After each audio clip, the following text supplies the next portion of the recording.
नमस्कार, मी अजित मांढरे. न्यूज 18 मराठीच्या फेसबुक आणि यूट्यूब लाईव्हमध्ये तुमचं स्वागत. निवडणुका झाल्या, नगरसेवक निवडून आले, अनेकांच्या युती झाल्या, आघाड्या झाल्या आणि आता महापौर आरक्षण जे आहे ते आज जाहीर झालं. यामध्ये सगळ्यात जास्त चर्चेमध्ये या महानगरपालिकेमध्ये होती ती महानगरपालिका म्हणजे कल्याण डोंबिवली महानगरपालिका. या कल्याण डोंबिवली महानगरपालिकेमध्ये सुरुवातीपासूनच म्हणजे बाजूलाच अंबरनाथ तिथं दोघंही शिवसेना भाजप विरुद्ध लढले, एकमेकांच्या विरुद्ध लढले. पण कल्याण डोंबिवलीमध्ये मात्र त्यांनी युती केली.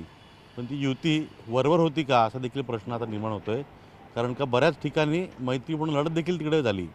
मारामाऱ्या झाल्या, पैसे वाटणं झालं, एकमेकांची उणीधुणी काढली गेली आणि त्यानंतर जे नगरसेवक निवडून आले त्यामध्ये 50 भाजपचे, 53 शिवसेनेचे, 5 मनसेचे, उभाटाचे 11, 2 काँग्रेसचे, एक शरद पवार पक्ष, शरद पवार गटाचा एक आला निवडून.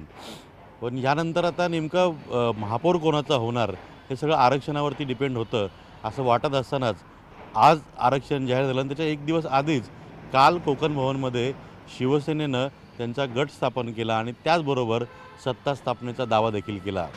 त्यांनी मनसेचे 5 नगरसेवक सोबत घेतलेले आहेत, उभाटाचे 2 नगरसेवक आणि उभाटाचे 2 असे नगरसेवक आहेत जे मनसेचे होते पण ते उभाटाच्या चिन्हावरती उभे राहिले होते, ते 2 असे एकूण 9 आणि हे 53 असे एकूण 62 नगरसेवकांची संख्या जी आहे त्यांच्याकडे झालेली आहे.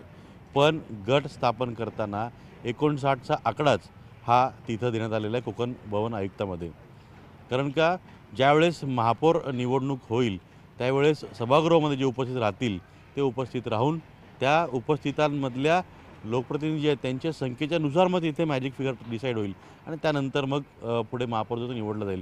पण शिवसेनेनं यामध्ये आता बाजी मारलेली दिसते की पूर्णपणे बहुमत मिळून.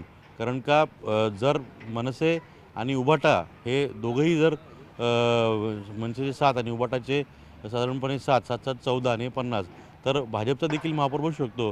पण सद्यस्थितीमध्ये शिवसेनेचा महापौर त्या ठिकाणी बसलेला आहे. यानंतर कालच्या सगळ्या चित्रामध्ये फक्त भाजप नव्हतं पण बाकी सगळे होते. महायुतीमधला मुख्य पक्ष जो आहे तो भाजप तोच नव्हता, बाकी सगळे होते. रात्री उशिरा भाजप प्रदेशाध्यक्ष रवींद्र चव्हाण यांनी एक प्रतिक्रिया दिली की महायुतीचाच महापौर होणार आहे आणि महायुतीचीच सत्ता स्थापन झालेली आहे. मग शिवसेनेने गट स्थापन करू दे, शिवसेनेने सत्तेचा दावा करू दे, पण शेवटी आम्ही देखील महायुतीमध्ये आहोत.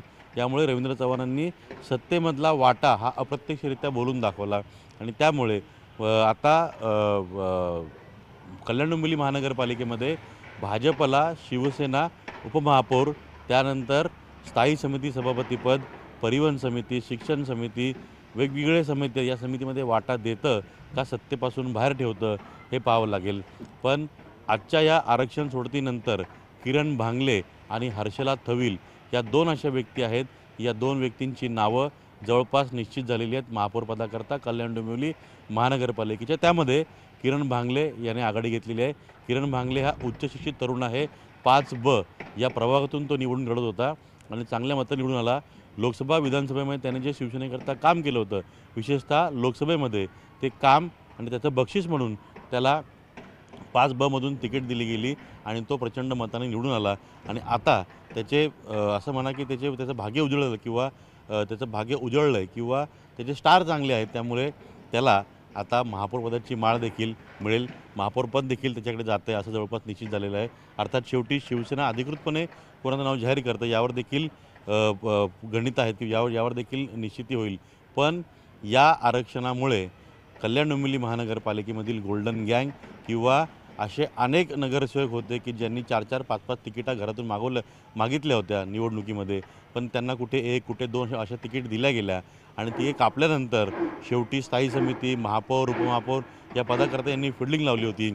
पक्षामध्ये अनेकांना वेठीस धरलं होतं. तर त्या सगळ्यांचे पत्ते जे आहेत ते कट झालेले आहेत. त्या सगळ्यांना आता कोणताच दावा करता येणार नाही की आम्हाला महापौर बनवा किंवा आम्हाला उपमहापौर बनवा. त्यामुळे आता या महापौरच्या आरक्षणानंतर सगळेच असे जे दिग्गज आणि बाहुबली नेता जे नगरसेवक आहेत की ज्यांनी देव पाण्यात ठेवले होते की आपलाच महापौर बनवावा किंवा आपणच महापौर बनवू, आपल्या घरातच महापौरपद येईल, या सर्वांचे मनसुबे जे आहेत ते पूर्णपणे धुळीस मिळालेले आहेत. अर्थात या सगळ्या प्रक्रिया पूर्ण होतील, गट स्थापन होतील आणि त्यानंतर आता मान्यता मिळेल. ह्या सगळ्या प्रक्रिया झाल्यानंतर पुढच्या आठवड्यात कल्याण डोंबिवली महानगरपालिकेमध्ये महापौर पदाचं नाव जाहीर केलं जाईल, मतदान केलं जाईल. आवाजी मतदान होतं का गुप्त मतदान होतं ते पाहावं लागेल. ते सगळं झाल्यानंतर कल्याण डोंबिवलीचा महापौर कोण, भाजपला सत्तेमध्ये वाटा मिळतो आहे का, या अनेक गोष्टीवरून तिथं स्पष्ट होईल. आणि त्याच दिवशी हे स्पष्ट होईल की भाजप आणि शिवसेना यांच्यातली युती, मनसे आणि उभाटा म्हणजे ठाकरेंमधली फूट किती पडली आहे ती. नमस्कार. तुम्ही असेच आमचं न्यूज 18 मराठीचं फेसबुक आणि यूट्यूब पाहत राहा. तुमच्या कमेंट्सना आम्ही उत्तर देऊ. तुमच्या कमेंट्समुळे आम्हाला आणखी नवनवीन माहिती मिळते. त्यामुळे असंच आमच्या चॅनलला सबस्क्राईब करा, लाईक करा आणि शेअर करा.